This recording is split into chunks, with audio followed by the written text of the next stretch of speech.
ओम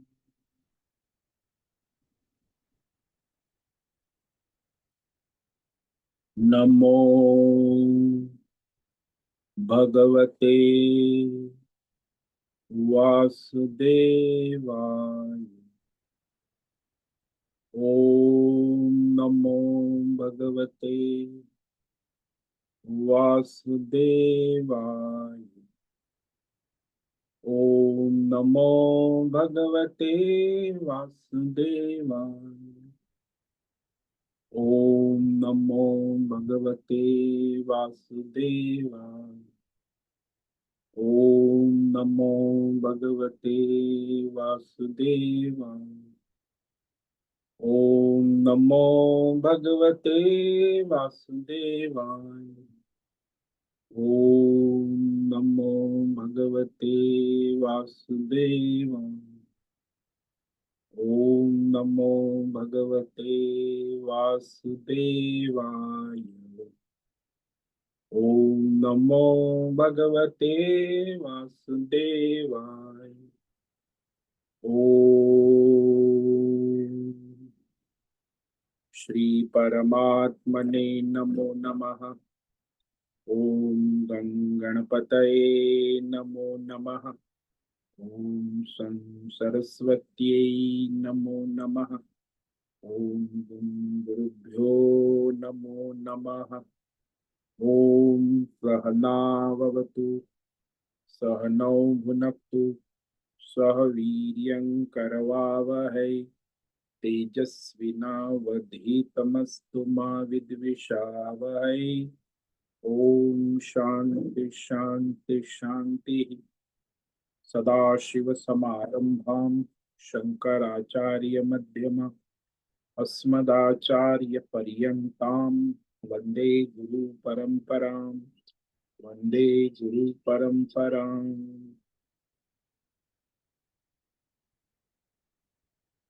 ओम तत्सत।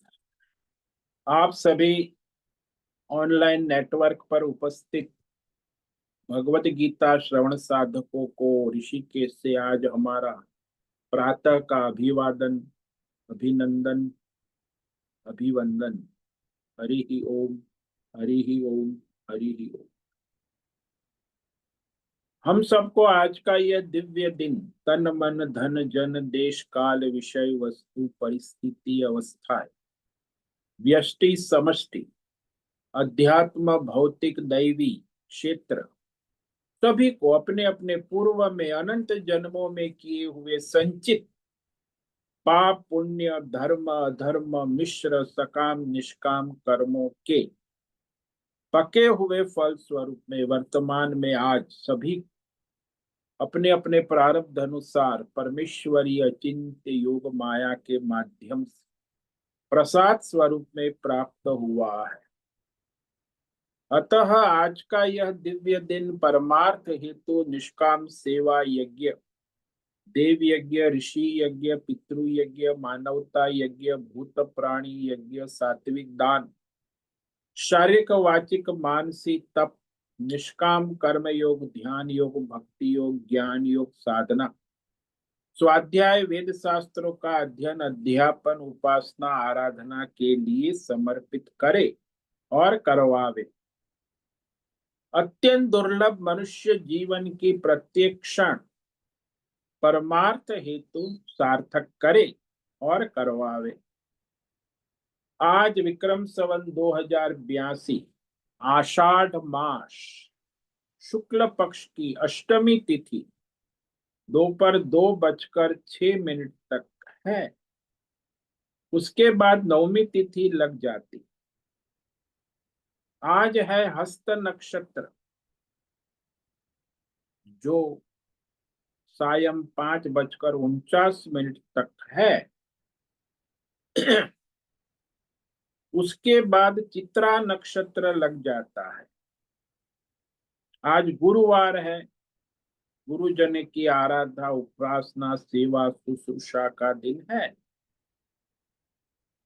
और वर्षा ऋतु चल रही है। यहाँ ऋषिकेश का रात्रि का न्यूनतम तापमान 18 डिग्री रहा और दिन का अधिकतम तापमान दोपहर 2 बजे 36 डिग्री। वायु की गति 5-10 किलोमीटर प्रति घंटा चल रही। ईस्वी सन 2025, 3 जुलाई, 3 जुलाई 2025, सुबह के 6:45 बज चुके हैं। कलयुग का प्रथम चरण 5126वां वर्ष, 7वां वैवस्वत मनवंतर श्वेत वराह कल। ब्रह्मा जी का 26वां दिन और 51वां वर्ष अभी चल रहा है। तो ऐसे अनंत कोटि ब्रह्मांडीय परमेश्वरीय अचिंत्य योग माया में हमारा यह एक ब्रह्मांड, इसमें ये पृथ्वी लोक में समुद्र के ऊपर जम्बू द्वीप में विश्व का एकमात्र वैदिक राष्ट्र भारत में उत्तर हिमालय प्रांत में उत्तराखंड राज्य में टिहरी जिले हिमालयन शिवालिक पर्वतमाला के अंतर्गत मणिकुट पर्वत के ऊपर नीलकंठ महादेव के सामने ऋषिकेश नगरी में मुनि की रेती प्रांत में शीशम जाड़ी में अवधूत बाड़ा आश्रम के सी ब्लॉक के पहले माले 5 नंबर कमरे से गंगा किनारे से हम स्वामी उत्तमानंद सरस्वती भगवत गीता के आचार्य शिष्य स्वामी चिन्मयानंद सरस्वती महाराज चिन्मय मिश्र, कैवल्याद्वैत वेद व्यास भगवतपाद शंकराचार्य की श्रृंगेरी संन्यास परंपरा से शिक्षित दीक्षित सनातन वैदिक भारतीय हिंदू धर्म अनुसार संपूर्ण भगवत गीता ज्ञान यज्ञ ऑनलाइन चैतन्यमय जीवन लाइव प्रसारण जूम एवं यूट्यूब के अंतर्गत व्याख्यान माला में अध्याय 13 क्षेत्र क्षेत्रज्ञ विभाग योग के श्लोक नंबर 6 पर संस्कृत एवं हिंदी में व्याख्यान करेंगे। दिव्य पवित्र सरल व्यावहारिक सटीक पूर्ण वर्ण अक्षर पद वाक्य पंक्ति श्लोक अध्यायों की संगति संधि अन्वय शब्दार्थ वाक्यार्थ भावार्थ रहस्यार्थ तत्वार्थ के यथार्थ तात्पर्य सहित वैदिक शास्त्र वेद व्यास साहित्य शंकर भाष्य एवं परंपरागत सन्यासी आचार्यों की टीका टिप्पणी सहित आज का यह भगवत गीता व्याख्यान करेंगे।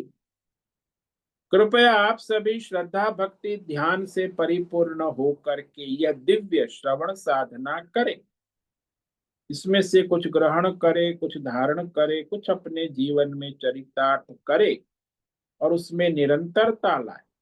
अपनी अपनी आध्यात्मिक भौतिक दैवी अशांति द्वंद्व मोह विक्षेपों से रहित होकर के अधार्मिक अशास्त्रीय परंपरागत भ्रम भ्रांतियों से रहित होकर के अपने अपने शरीर इंद्रिय प्राण मन वचन कर्म और बुद्धि से एक रूप एकाग्र होकर शुद्ध सात्विक सूक्ष्म भगवत विवेक बुद्धि करे। वेद शास्त्र एवं आचार्य परंपरा अनुसार विवेक करे और करवावे। पुनः पुनः इस व्याख्यान का श्रवण करे, मनन करे, चिंतन करे, लेखन करे, चर्चा विचारणा करे, प्रचार प्रसार, लिंक भेजे, ग्रुप में शेयर, अपना और सबका परम कल्याण करे और करवावे। ओम तत्सत।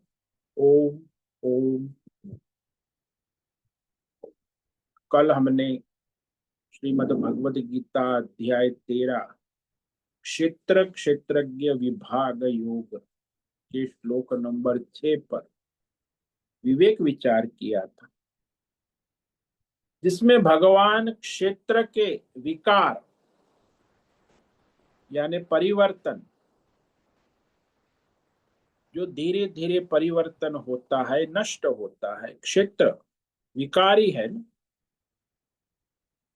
तो उसमें विकृति परिवर्तन निरंतर होता रहता है। उस विकार को भगवान संक्षेप में कहने का संकल्प कर,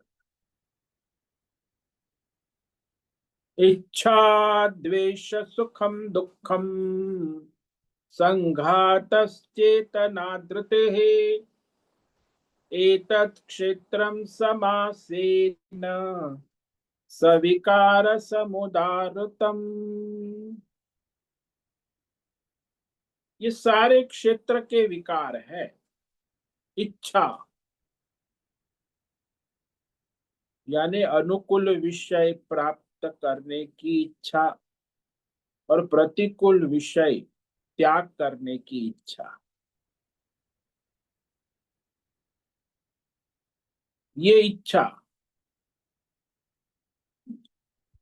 कामना भी कहो, और वह जैसे जैसे विषय प्राप्त होता है वैसे वैसे इच्छाएं बढ़ती जाती। इच्छा से इच्छा उत्पन्न होती रहती। जैसे बीज से वृक्ष और वृक्ष से बीज, इसीलिए इस इच्छा और कामनाओं का कोई अंत नहीं।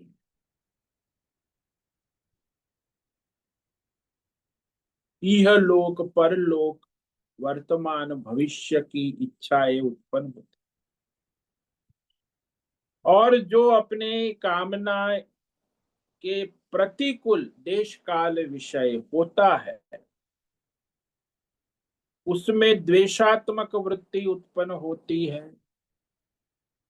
तो मनुष्य हमेशा इस द्वंद्व में रहता है, राग और द्वेष। क्योंकि जो उसकी कामना है उसके अनुकूल है तो राग, और प्रतिकूल है तो द्वेष। सतत मनुष्य की ये वृत्ति चलती रहती, विकारी है, परिवर्तन। और उसी के कारण जब अपनी इच्छा कामना के अनुरूप देश काल विषय प्राप्त होता है तो सुख का अनुभव, और अपनी इच्छा कामना के प्रतिकूल देश काल विषय व्यक्ति वस्तु तो दुख का अनुभव कर। बस यही उसका संसार है। कहाँ अनुभव करता है? ये स्थूल सूक्ष्म शरीर संघात, ये 24 तत्वों का संघात है, पिंड है। स्थूल और सूक्ष्म शरीर में ये सारे विकार उत्पन्न होते हैं, रहते हैं, नष्ट होते, फिर उत्पन्न होते, बस निरंतर चलता रहता। और जो क्षेत्र को प्रकाशित करने वाली चेतना, चैतन्यमय शक्ति जो इस 24 तत्व को प्रकाशित करती, उसमें ओतप्रोत रहती है, उसे चेतना कहते हैं, प्राण शक्ति कहते हैं। जैसे क्षेत्र तो जड़ है, तो उसमें बिना चैतना चैतन्य शक्ति के वो कुछ कार्य नहीं कर सकते। जैसे लोहे का पिंड ठंडा है, लेकिन उसे अग्नि का संपर्क हो जाता है तो पिंड जो है गर्म हो जाता है। ऐसे ही क्षेत्र का क्षेत्रज्ञ के साथ संपर्क होता है तो उसमें चेतना की अभिव्यक्ति हो जाती है, उसी को चेतना, चैतन्य शक्ति। तो इस प्रकार कल हमने विचार किया था। और एक विकार भगवान ने कहा कि मनुष्य जो है उसमें जो चैतन्य शक्ति इंद्रियों की नहीं है, अंतकण की नहीं, वो परमात्मा की मिलावटी आभास से शरीर सारा व्यवहार कर लेता।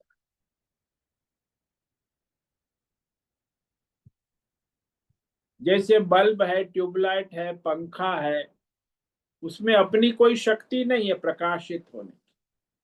बिजली के करंट का संग होने से उसमें व्याप्त हो जा है तो बल्ब प्रकाशित हो जाता है। हीटर, गीजर, पंखे, ट्यूबलाइट, इलेक्ट्रिकल उपकरण सब अपनी अपनी शक्ति के अनुसार अपने अपने कार्य करने लगे। जैसे उपकरण बिजली के करंट से कार्य करते हैं, ऐसे ही हमारा एक क्षेत्र जो 24 तत्वों का है,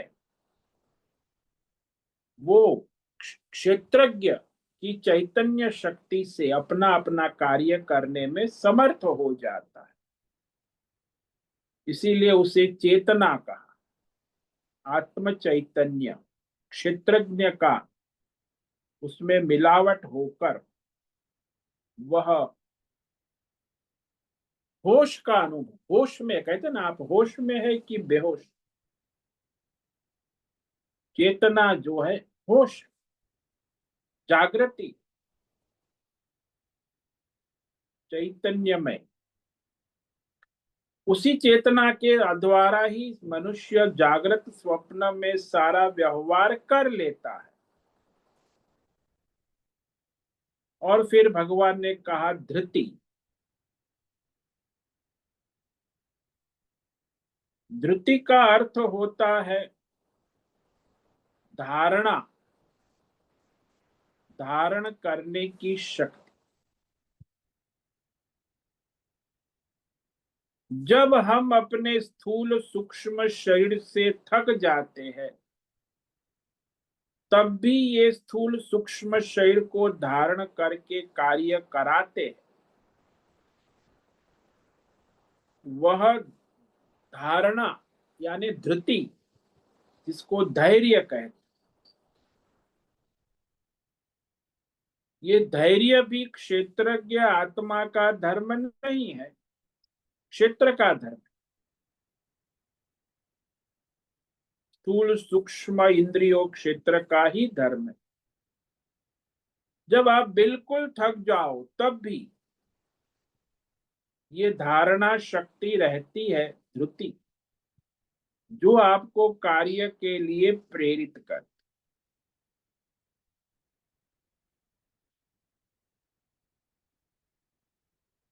जैसे कोई पहाड़ चढ़ रहा है तो पर्वत थक जाता है, फिर भी वो, उसके अंदर ऐसी शक्ति, थोड़ा और चढ़ सकते हैं तो चढ़ जाता है, धारणा रख।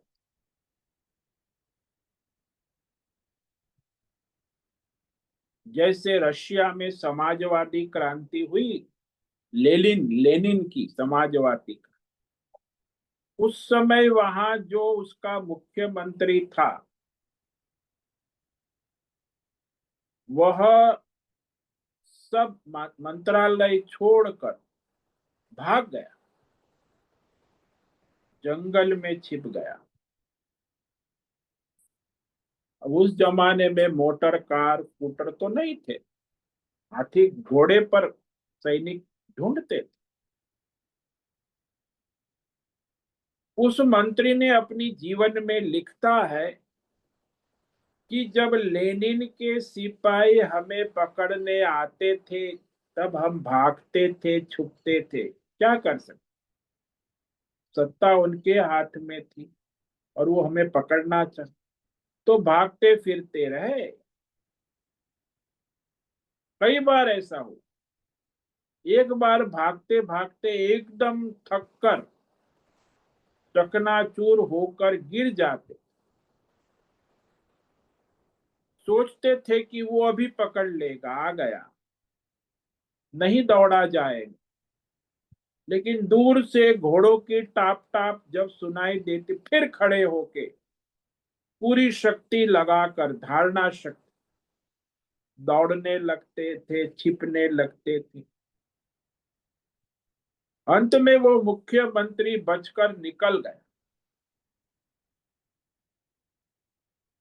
सिपाहियों की सारी खोजबीन चलती रही, नहीं मिला। इसको धारणा धृति कहते हैं। कई बार आपने देखा होगा कि आप यात्रा में गए हैं तो थक गए। यहाँ भी हम देखते हैं यात्री लोग आते हैं, फिर वो बैठ जाती है, अरे सब जवान लोग होते, दूसरे जो बूढ़े लोग होते उनको तो थक, तो कहते नहीं नहीं, चलो चलो, हिम्मत करो, तो फिर वो फिर चल पड़ते। वो धारणा से फिर वो कई किलोमीटर चल जाते हैं। हो ही नहीं सकता है। ऐसी अनुभूति हो जाने पर भी इस धारणा शक्ति के द्वारा हम कार्य पूरा कर लेते हैं। इसी को धृति कहा, धैर्य धारणा। ये भी क्षेत्र का ही धर्म है। धारणा का दूसरा एक अर्थ होता है कि आपने धारणा कर ली कि मैं मनुष्य हूं, मैं स्त्री हूं, मैं पुरुष हूं, मैं ब्राह्मण हूं, मैं क्षत्रिय हूं, मैं हिंदू हूं, मैं मुसलमान हूं, मैं गुजराती हूं, मैं पंजाबी हूं, मैं मराठी हूं। अरे बाबा,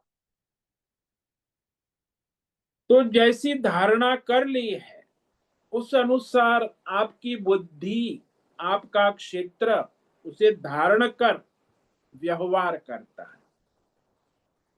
ब्राह्मण है वो ब्राह्मण का व्यवहार करता है, क्षत्रिय की धारणा क्षत्रिय व्यवहार, स्त्री की धारणा स्त्री व्यवहार कर, पुरुष ऐसे ही कोई डॉक्टर है, कोई इंजीनियर है, कोई मैकेनिक है तो जैसी धारणा करता है उस अनुसार उसके क्षेत्र का व्यवहार, स्थूल सूक्ष्म शरीर व्यवहार करने लगता है। लेकिन है तो क्षेत्र के ही धर्म। क्यों? आत्मा क्षेत्रज्ञ के धर्म नहीं है, क्षेत्र के धर्म। क्षेत्र ही ब्राह्मण है, क्षत्रिय है, वैश्य है, ब्रह्मचारी है, शूद्र है, गृहस्थ है, वानप्रस्थ है, सन्यासी, सब क्षेत्र के धर्म है। क्षेत्रज्ञ के कोई धर्म नहीं है, वो तो साक्षी चैतन्य है ना। तो इस प्रकार यहाँ सारे के सारे क्षेत्र के धर्म को समझ लेना आवश्यक। जितने भी संसार के धर्म है, भौतिक हो, अध्यात्म हो, दैव हो, काम क्रोध लोभ मोह राग द्वेष धर्म अधर्म पाप पुण्य, सारा का सारा यहाँ गिनाया नहीं है। हजारों द्वंद्व जो है उसे यहाँ समझ लेना आवश्यक है। क्षेत्र के ही धर्म है, वो विकारी है। विकार परिवर्तन होता ही रहे, विकारी कहो परिवर्तनशील कहो। इसलिए कहते हैं एतत् समासेन, भगवान ने कहा कि अरे अर्जुन, मैंने तुम्हें ये क्षेत्र के विकार संक्षेप में कहे हैं, समासेन क्षेत्र। वैसे अंतकरण के अनेक द्वंद्व है, दैवी आसुरी वृत्ति है, धर्म अधर्म पाप पुण्य, सदाचार दुराचार मिश्र, अनेक प्रकार के कर्म धर्म वृत्ति को मैंने थोड़े में ही उस वृत्ति और प्रवृत्ति का विकार तुम्हें बतला दिया। समासेन, संक्षेप में, समासेन का अर्थ है अत्यंत संक्षेप में, सविकारम, ये सारे क्षेत्र के माया उपाधि से उत्पन्न अविद्या कामना कर्म से उत्पन्न क्षेत्र के विकार द्वंद्व विकार है। और इन विकारों के द्वारा ही और नए नए विकार उत्पन्न होते ही रहते हैं। द्वंद्व विकार, विकार ही विकार उत्पन्न कर। इस प्रकार भगवान ने स्पष्ट किया कि इदम शरीरम क्षेत्रम। तो ये 24 तत्वों का स्थूल सूक्ष्म शरीर सारा जो है वो क्षेत्र का ही विस्तार है। केवल भौतिक शरीर मत समझना, सारे 24 तत्व स्थूल सूक्ष्म कर्म वृत्ति सबको यहां समझना आवश्यक।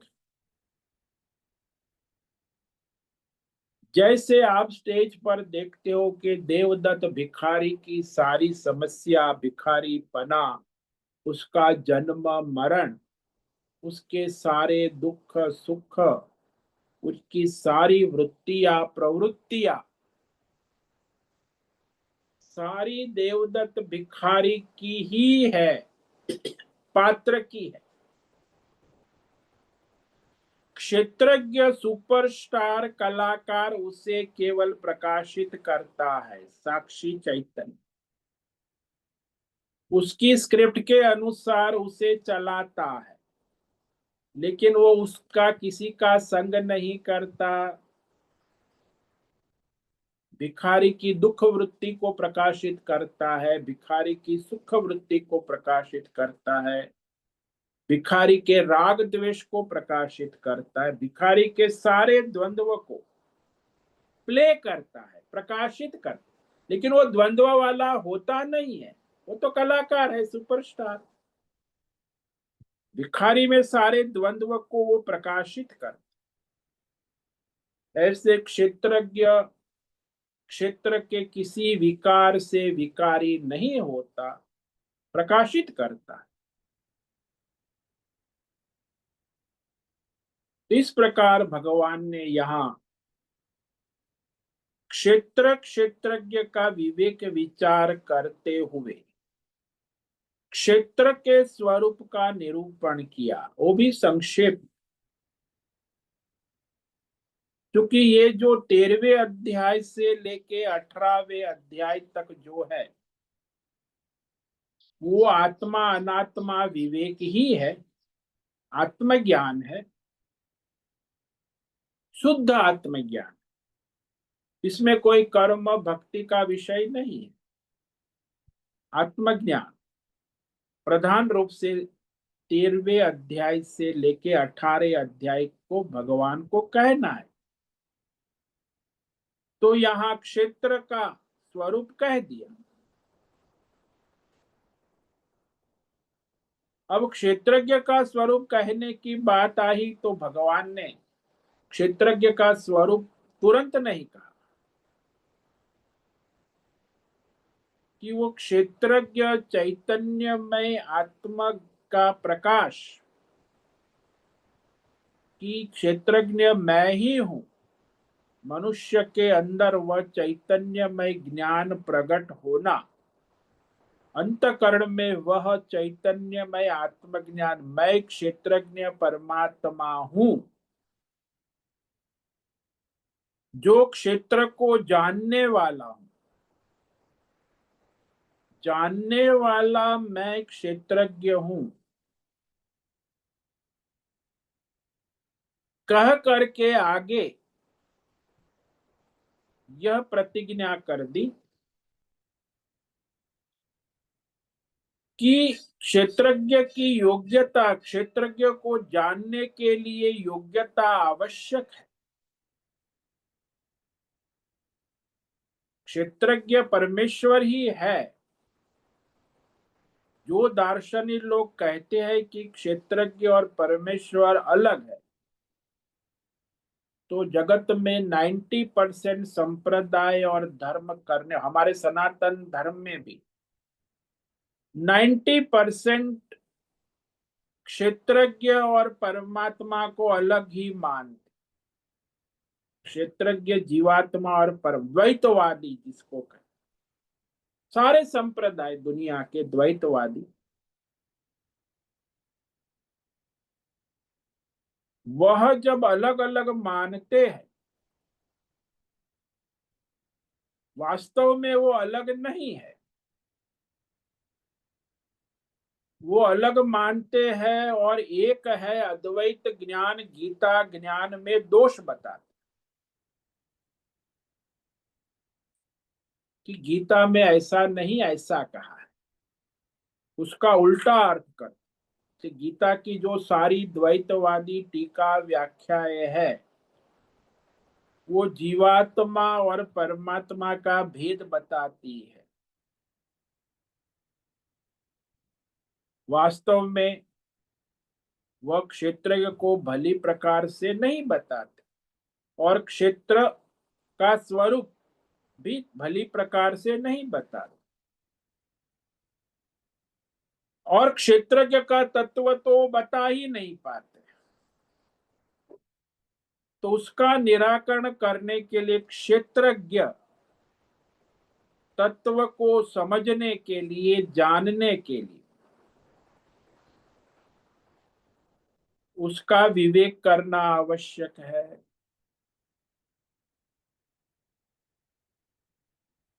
क्षेत्रज्ञ जीवात्मा और सर्वव्यापी परमात्मा में एकत्व है, लेकिन वो बुद्धि स्वीकार नहीं करेंगे।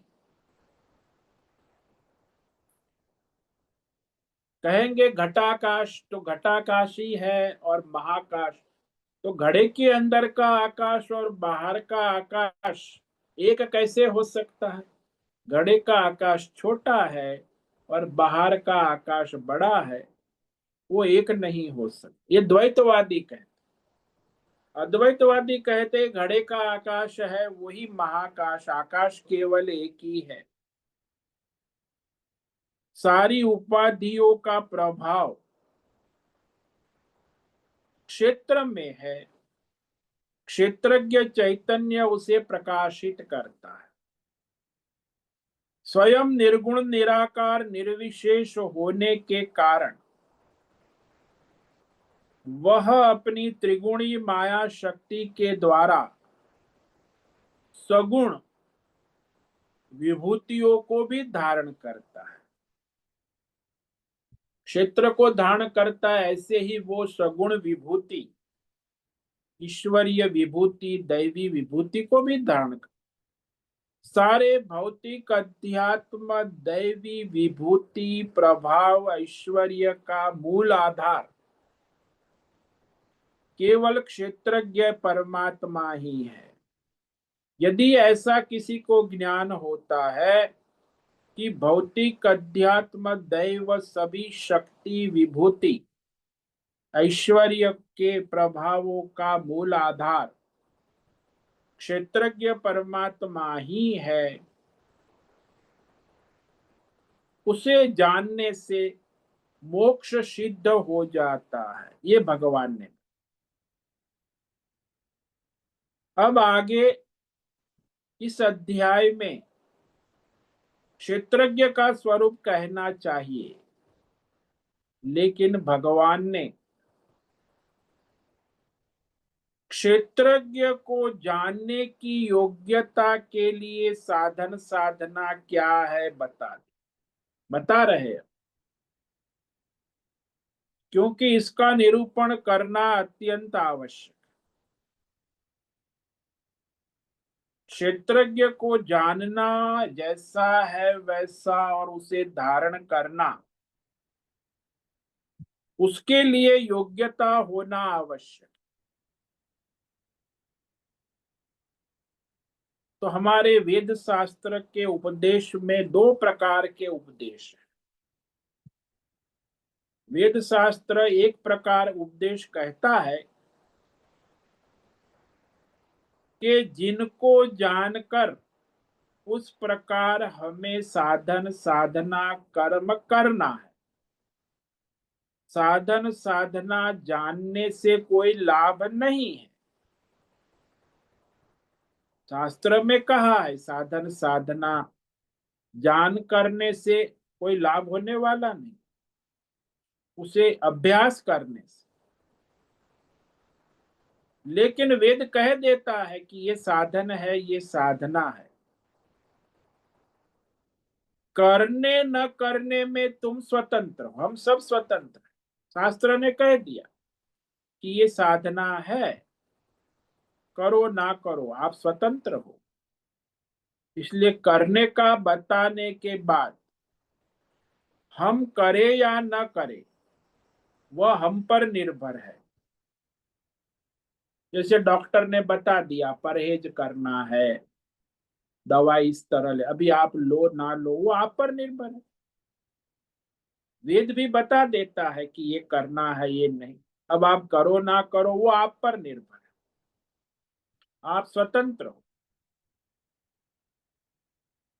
किस लिए क्या कैसे करना है, कब करना है, क्यों करना है, सब बता देते।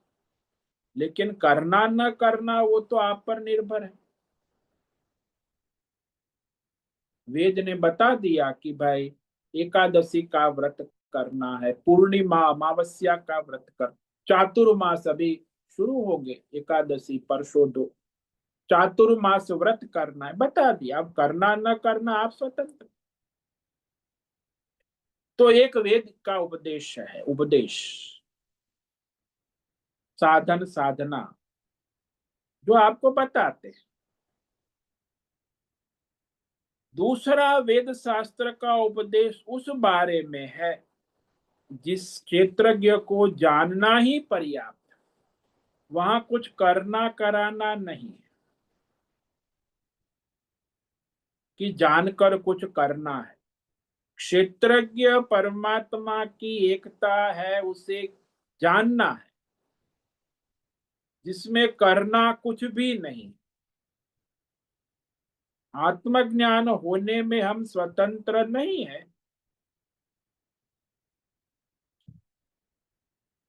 क्योंकि वहां योग्यता चाहिए ना। वैसे तो कोई भी ज्ञान हो, ज्ञान किया नहीं जाता, ज्ञान हो जाता है। जैसे हम रास्ते में चल रहे हैं तो वहां कचड़े के ढेर पड़े हैं रास्ते में, और उसमें एक चूहा, मरा हुआ चूहा सड़ा हुआ पड़ा है, और उसकी बदबू आ जाती। हमको बदबू नहीं लेनी है, फिर भी वो कोशिश करने के बावजूद भी बदबू आएगी। हमने कोई कोशिश भी नहीं की, हम नहीं चाहते, फिर भी बदबू आती। ज्ञान में तो विषय जैसा है वैसा उसका अनुभव तुरंत होता है, उसके लिए कोई प्रयत्न नहीं करना। तो वह शब्द स्पर्श रूप रस गंध जो विषय आ गया उसका ज्ञान हो ही जाता है। उसमें करने कराने के लिए कुछ नहीं। हमको उसकी बदबू तब आई जब वहां हम कूड़े के पास से निकले। बदबू सूंघने के लिए तो गए नहीं थे, बदबू सूंघने में हम स्वतंत्र भी नहीं, लेकिन वो मरे हुए चूहे की बदबू आएगी।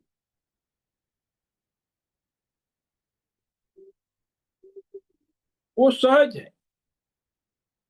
ज्ञान प्राप्ति के लिए जो साधन करने के हैं वे ज्ञान प्राप्ति होने से पहले करने पड़।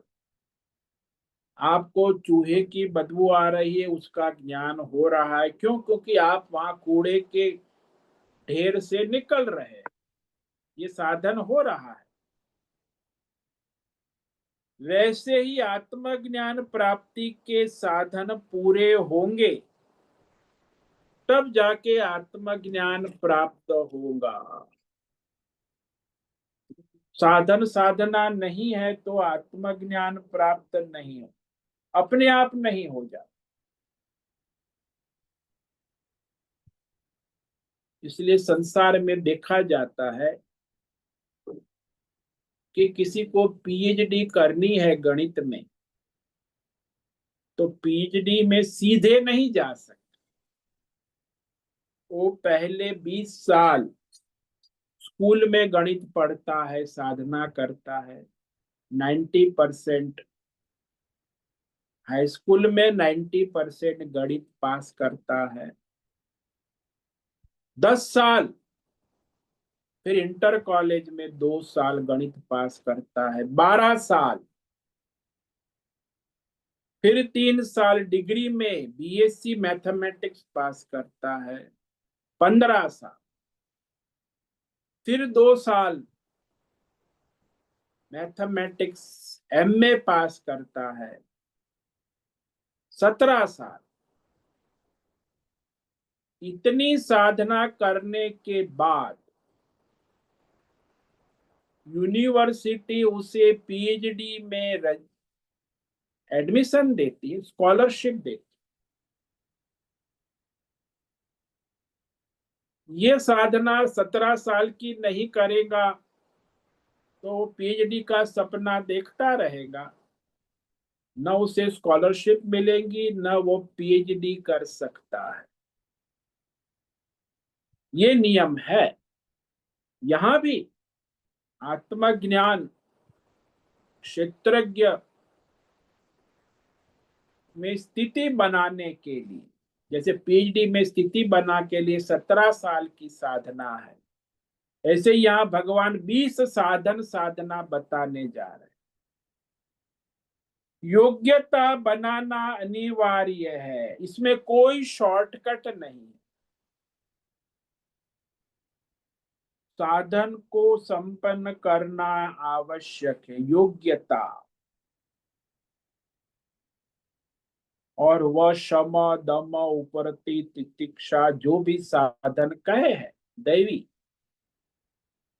दैवी गुण है, विवेक है, वैराग्य है। जब वो साधन होंगे तो हम उपदेश सुनेंगे, तब उसका ज्ञान होता है। बिना योग्यता का, बिना साधन के सुनेंगे तो ज्ञान नहीं। जैसे वो पीएचडी का मैथमेटिक्स का प्रॉब्लम, वो पीएचडी का विद्यार्थी समझ कर कर लेगा, उसे ज्ञान हो जाएगा। लेकिन वो 8वीं 10वीं का विद्यार्थी पीएचडी का प्रॉब्लम सॉल्व नहीं कर पाए। यानी आत्म तत्व का ज्ञान जब योग्यता है तो अपने आप ही होता है, उसमें हमें कुछ करने की आवश्यकता नहीं। परमात्मा तत्व का ज्ञान करने के लिए जो साधन साधना तैयारी वो करना अनिवार्य है।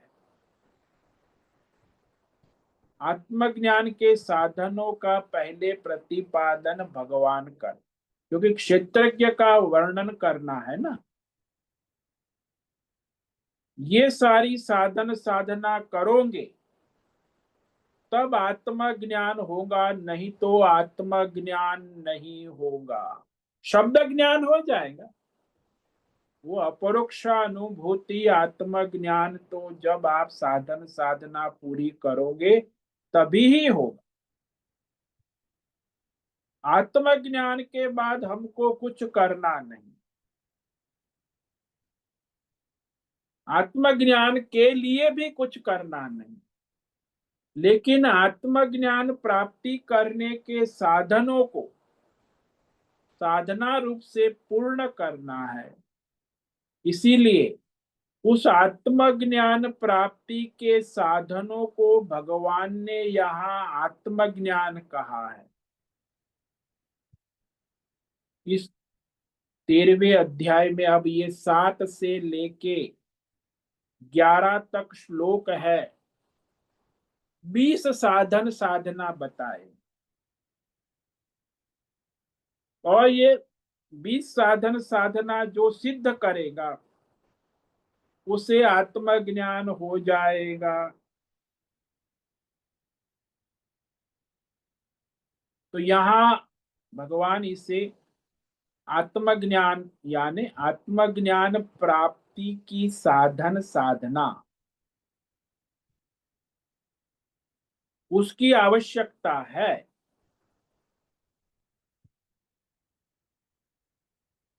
यह मुझे करना है, यह मुझे नहीं करना। तो यहाँ हमारे सनातन वैदिक धर्म में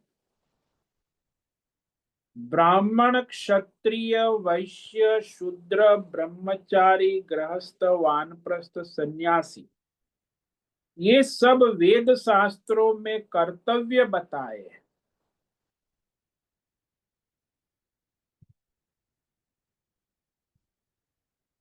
और इस कर्तव्य को करना आवश्यक है।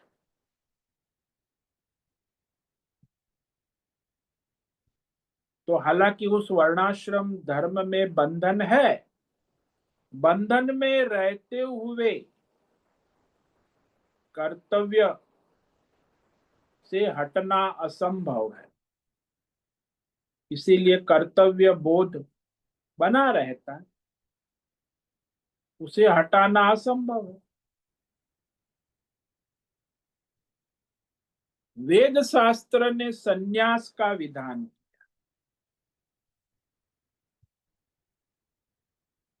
क्योंकि सन्यासी वर्णाश्रम व्यवस्था से अलग हो जाता है। सन्यासी का ज्यादा से ज्यादा इतना ही कर्म है कि शरीर यात्रा के लिए भिक्षा भोजन और फिर आत्मचिंतन। शरीर नहीं रहेगा तो आत्मचिंतन कैसे होगा? इसलिए सन्यासी को कोई आश्रम बनाना, कुटिया बनाना या संस्थाएं खड़ी करना, ये सन्यासी का धर्म नहीं, वो गृहस्थ का है, वानप्रस्थ का है, सन्यासी का नहीं। सन्यासी का धर्म है केवल भिक्षा भोजन, शरीर निर्वाह प्रारब्ध के अनुसार और आत्मचिंतन परमात्मा। इसीलिए आत्मज्ञान के लिए सन्यासी मुख्य अधिकारी है, और ये ब्रह्मचारी गृहस्थ वानप्रस्थ ये गौण अधिकारी, वो भी आत्मज्ञान सुन सकते हैं, लेकिन उनकी उसमें स्थिति नहीं बन पाए जैसी सन्यासी की बनती है।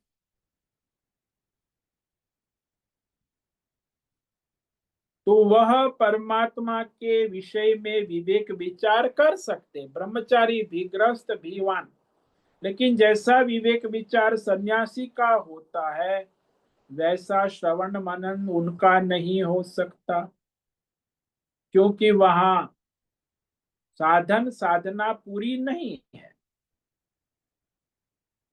सभी आत्मज्ञान में चल सकते हैं, सुन सकते हैं, जान सकते हैं, पढ़ सकते हैं, पढ़ा सकते, लेकिन उस आत्म तत्व में स्थिति केवल सन्यासी की ही बन सकती है।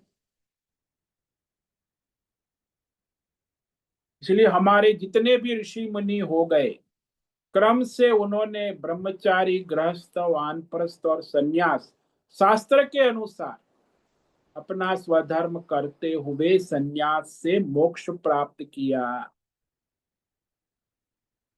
केवल गृहस्थ में रहकर कोई मोक्ष प्राप्त नहीं कर सकता, केवल ब्रह्मचारी रहकर कोई मोक्ष प्राप्त नहीं कर सकता, केवल वानप्रस्थी रहकर कोई, हाँ क्रम से या तो सीधे सन्यास लेकर, जैसे सुखदेव जी है, शंकराचार्य है। इसीलिए यहाँ कहा कि ये सारे वर्णाश्रम धर्म जो है वो स्वधर्म कर्तव्य करते हुए संसारी व्यवहार के साथ यदि वो निष्काम भाव से करता है तो परमार्थ के साधन बनते हैं।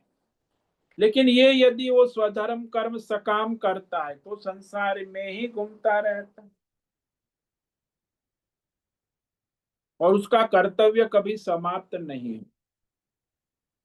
यानी अपना ब्रह्मचारी गृहस्थ वानप्रस्थ निष्काम भाव से करता है तो उसका कर्तव्य समाप्त हो जाता है और आगे बढ़ जाता है।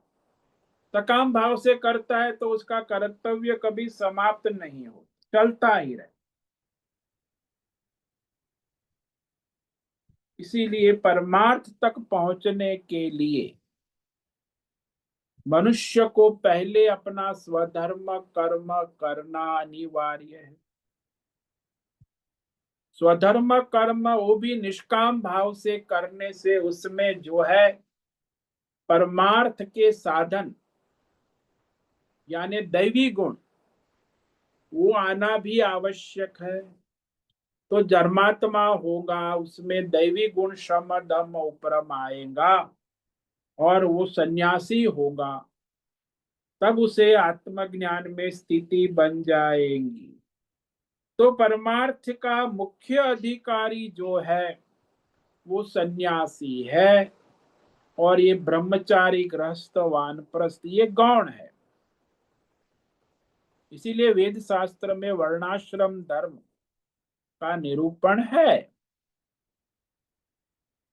इस प्रकार क्रम से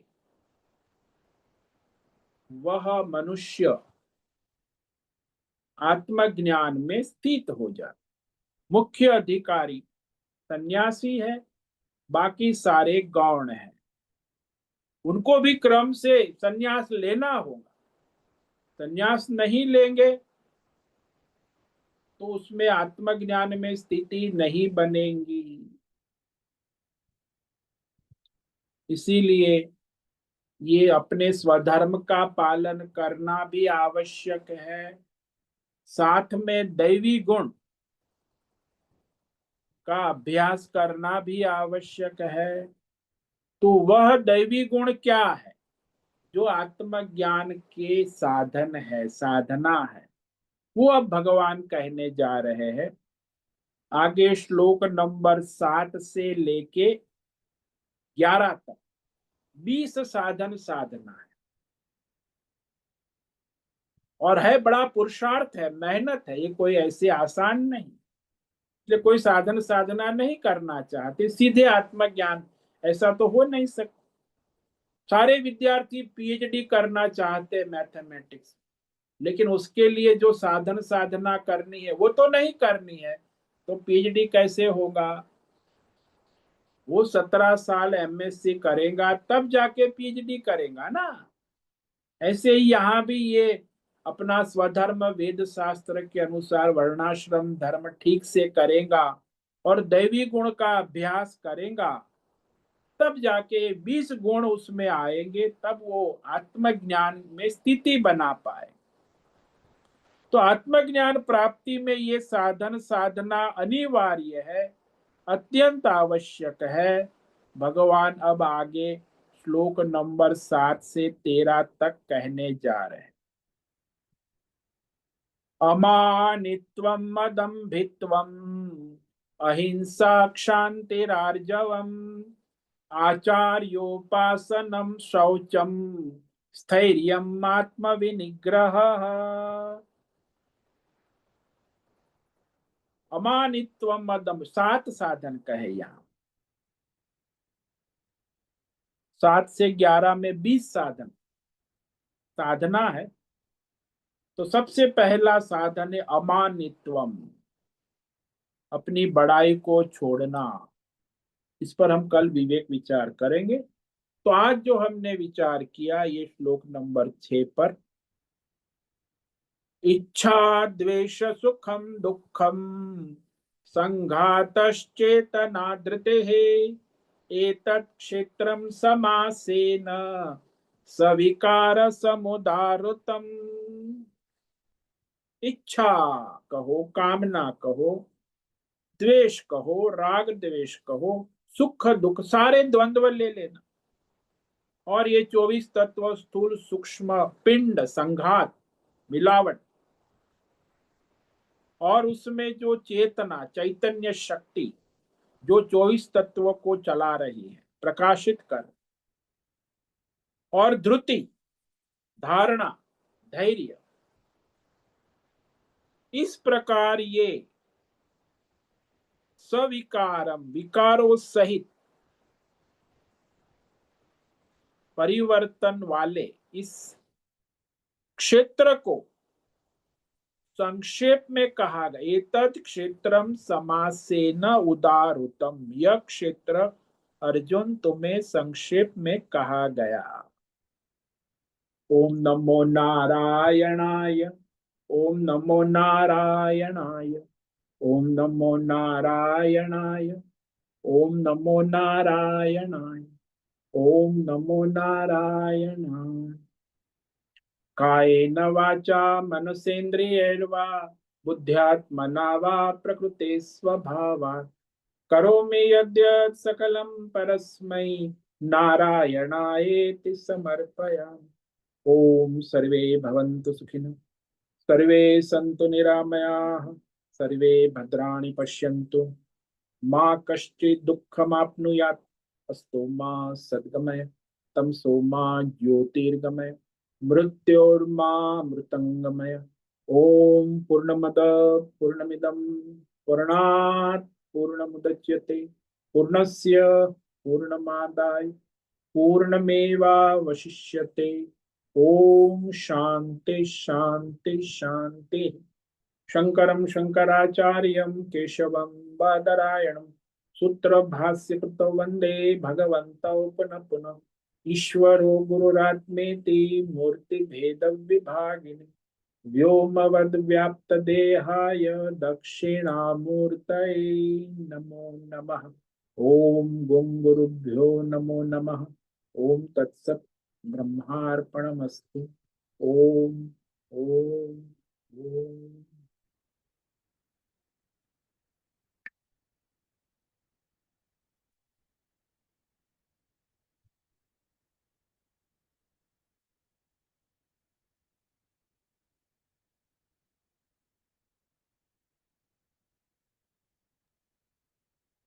ओम नमो नारायणाय स्वामी जी। हाँ बोलिए राजेश मोलकर। स्वामी जी, एक बात समझ में नहीं आ रही। अभी आपने जो द्वैतवादी और अद्वैतवादी के मान्यता क्षेत्रज्ञ के और परमात्मा के बारे में जो आपने बताई, हम्म। उसके हिसाब से जो धारणा होती है वो अपने शरीर में हम जो धारणा करते हैं वो फिर क्षेत्रज्ञ की धारणा समझे या जीव की धारणा समझे? वो तो क्षेत्र की धारणा है ना, वो द्वैतवादी अपनी क्षेत्र बुद्धि की धारणा है। अपना क्षेत्र का निश्चयात्मक बुद्धि है, तो बुद्धि की धारणा अवधारणा होती है। तो उनकी बुद्धि में ऐसी अवधारणा है कि ये द्वैत है, यानी क्षेत्रज्ञ और परमात्मा कभी एक नहीं हो सकते, अलग है। द्वैतवादी तो यही विचारधारा लेके चल। इसलिए सारे द्वैतवादी दुनिया में संप्रदाय जितने भी है, चाहे ईसाई ले लो, इस्लाम ले लो, जैन, बौद्ध, वो जीवात्मा और परमात्मा का एकत्व स्वीकार ही नहीं करते, मानते ही नहीं। तो इस तरह उनकी साधनाएं फिर भिन्न भिन्न हो जाती, उसमें एकत्व होने की संभावना नहीं। उनकी जो साधना उपासना है वो द्वैत में ही रहेगी।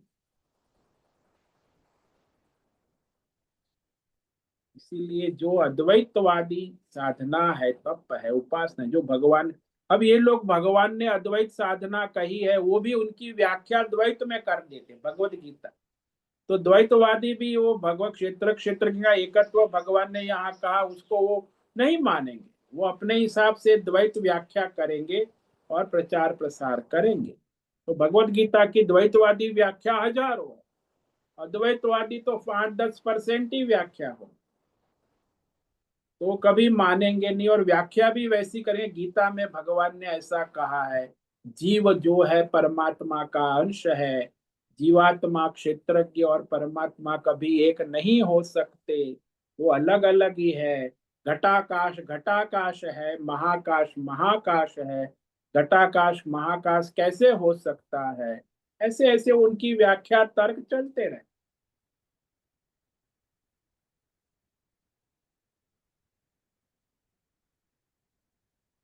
तो द्वैतवादी विचारधारा जो है उससे कभी क्षेत्रज्ञ में स्थिति नहीं हो सकती। यानी द्वैतवादी का मोक्ष क्रम से होगा, वो जाएंगे वहां अपने इष्ट देव के धाम में, वैकुंठ में या शिवलोक में या ब्रह्म, फिर वहां उसे वो ब्रह्मा जी या विष्णु जी या वो अपने देवता उसे ब्रह्म ज्ञान देंगे, और उसके बाद प्रलय होगा, तो उसके साथ उसका मोक्ष होगा। तो द्वैतवादी का क्रम से मोक्ष होगा। उपासना कर रहे हैं ना, हम्म। तो ये कर्म करने वाले की तरह उनका आना जाना नहीं होगा संसार में। द्वैतवादी उपासक है, क्रम मुक्ति से जा, और अद्वैतवादी की यही मुक्ति हो। दोनों में फर्क है। तो कर्म कांडी है, वो तो अपने कर्म करते हुए उसके पाप पुण्य, स्वर्ग नरक पितृलोक, उसमें आता जाता रहेगा।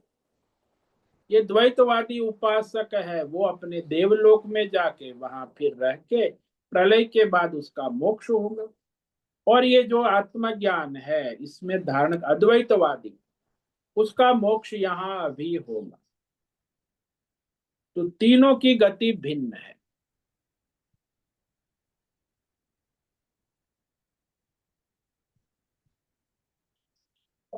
समझ में आया? जी स्वामी जी, धन्यवाद स्वामी जी। ओम नमो नारायणाय। ओम नमो नारायण।